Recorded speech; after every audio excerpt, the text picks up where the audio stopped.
नमस्कार विद्यार्थी मित्रांनो, विजन गव्हर्नमेंट जॉब हे आपल्या एज्युकेशन चॅनलवरती आपलं पुन्हा एकदा स्वागत आहे. जसं की आज आपण ठरवलं होतं की आपण रोज एक नवीन पझल किंवा नवीन सीसॅटचा एक टॉपिक कव्हर करणार आहे आणि तुम्हाला प्रॅक्टिससाठी दिला जाईल. तो ह्याचा फक्त एकच पर्पज आहे की तुमची जास्तीत जास्त प्रॅक्टिस व्हावी आणि जेणेकरून तुमच्या येणाऱ्या एक्झाममध्ये तुम्ही सगळे क्वेश्चन्स सॉल्व्ह जर करत असाल तर तुम्हाला नक्कीच एकदम पटकन एक्झाममध्ये सुद्धा क्वेश्चन्स सॉल्व्ह होतील. या क्वेश्चन्सपासून अजिबात पळ काढू नका, कारण हा टॉपिक असा आहे की बऱ्याच जणांना असं वाटतं की आपण याच्यामध्ये वीक आहे तर हा पण टॉपिकच करायला नको. ओके, हा एकदम इझी टॉपिक असतो, हातातले मार्क असतात सगळे. ओके, तुमच्या फिजिक्स, केमिस्ट्री, बायो म्हणजे सायन्समधल्या टॉपिकपेक्षा तरी कितीतर पट इझी टॉपिक आहे हा सीसॅटचा. याच्यापासून अजिबात पळायचं नाही. हे सगळे क्वेश्चन्स जे आतापासून आपण आजपासूनच सुरू करणार आहे. ॲक्च्युली बऱ्याच जणांनी रिक्वेस्ट सुद्धा केली होती काल, आणि आज आपल्या चॅनलला एक 40,000 सबस्क्रायबर्स कंप्लीट झालेत किंवा आपला 40,000चा क्लासरूम बनला आहे. त्याच्यासाठी म्हणूनच आपण हा डेली क्विजचा सेशन सुद्धा अरेंज करतोय. ओके, तर आज पझल आपण एक घेणार आहे, तुम्हीच सॉल्व्ह करायची आहे ती. ह्याचा आन्सर तुम्हीच कमेंट बॉक्समध्ये मेन्शन करायचं आहे. आपण हे पझल उद्या सॉल्व्ह करणार आहे आणि त्याबरोबर आणखीन एक होमवर्कसाठी असेल. म्हणजे आपण रोज एक पझल तुम्हाला एक प्रॅक्टिससाठी असेल, त्याचं सोल्युशन दुसऱ्या दिवशी आणि त्यासोबत एक होमवर्क. ओके, असा सिरीज आपली कंटिन्यू राहील. तर आजची पझल आहे, हे समोर पझल दिसते तुम्हाला, आता मराठीमध्ये सुद्धा आहे, याचं इंग्लिश ट्रान्सलेशन सुद्धा आहे. ॲक्च्युली क्वेश्चन खरा इंग्लिशमधला आहे, त्याला आपण मराठीत ट्रान्सलेट केले, त्यामुळे ट्रान्सलेशन थोडंसं जर चुकलं तर तुम्ही इंग्लिशवाला क्वेश्चन बघा. ओके, तर या प्रश्नामध्ये सांगितले 8 मित्र आहेत. A to H हे मित्र आहेत सगळे, एक वर्तुळाभोवती बसलेत. त्याच्यापैकी 4 मित्र हे केंद्रबिंदूकडे तोंड करून म्हणजे सेंटरकडे बघतायत, आणि 4 मित्र जे आहेत ते आउट ऑफ सेंटर बघतात म्हणजे सेंटरच्या अपोजिट बघतायत. आणि त्याच्यानंतर कंडिशन्स दिल्यात, जसं की E बाहेर तोंड करून बसला आहे, त्याचे दोन्ही शेजारचे मित्र केंद्रबिंदूकडे तोंड करून बसलेत. ओके, आता हे सगळं मराठीमधलं आहे, तुम्ही व्यवस्थित त्याला वाचा. क्वेश्चन्स मात्र सगळे इंग्लिशमधले आहेत, त्याच्यामुळे मी एकदा क्वेश्चन वाचतो तुमच्यासाठी. ज्यांना मराठीमध्ये किंवा ज्यांना इंग्लिशमध्ये प्रॉब्लेम येतोय त्यांना मराठीमध्ये पाहिजे अशांसाठी मी क्वेश्चन एकदा वाचल. हा इंग्लिशचा क्वेश्चन आहे, तुम्ही बघून घ्या एकदा. क्वेश्चन नंबर 1 आहे, who among the following sit on the immediate right of H. म्हणजे आपल्याला आन्सर करायचं आहे की एचचा एकदम राईट हँड साईडचा म्हणजे उजव्या बाजूचा शेजारी कोण बसला. ओके, म्हणजे शेजारी कोण आहे एचच्या. तर खाली ऑप्शन सुद्धा आहेत, नन ऑफ दिस पण त्याच्यामध्ये ऑप्शन आहे. ओके, दुसरा क्वेश्चन आहे, who among the following seat third to the right of ए.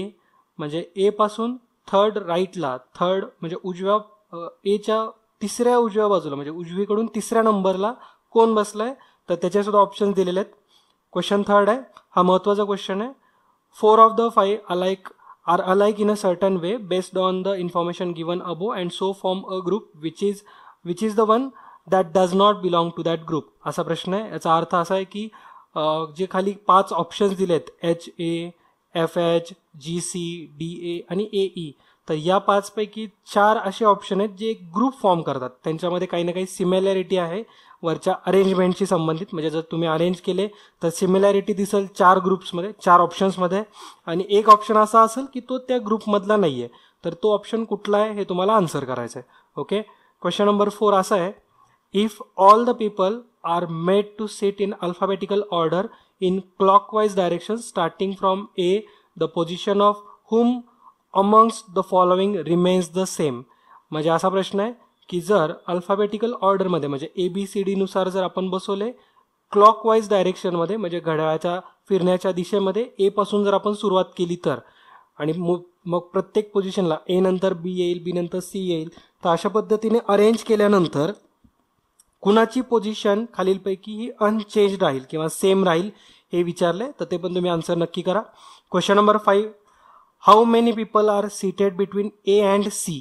ए आणि सी क्लॉकवाईज डायरेक्शनमध्ये जर मोजलं तर ए आणि सीच्या मध्ये किती लोक बसलेत हे विचारलंय. क्वेश्चन नंबर 6 मध्ये, who amongst the following seat exactly between F and C. F and Cच्या एक्झॅक्टली मध्ये कोण बसलाय असे विचारले. तर हे 6 प्रश्न होते आजच्या लेक्चरमधून. तुम्ही व्यवस्थित सगळेच्या सगळे क्वेश्चन्स आन्सर करायचेत. कमेंट बॉक्समध्ये 1, 2, 3 असे 6 पर्यंत लिहा आणि त्याचे आन्सर सुद्धा समोर मेन्शन करा.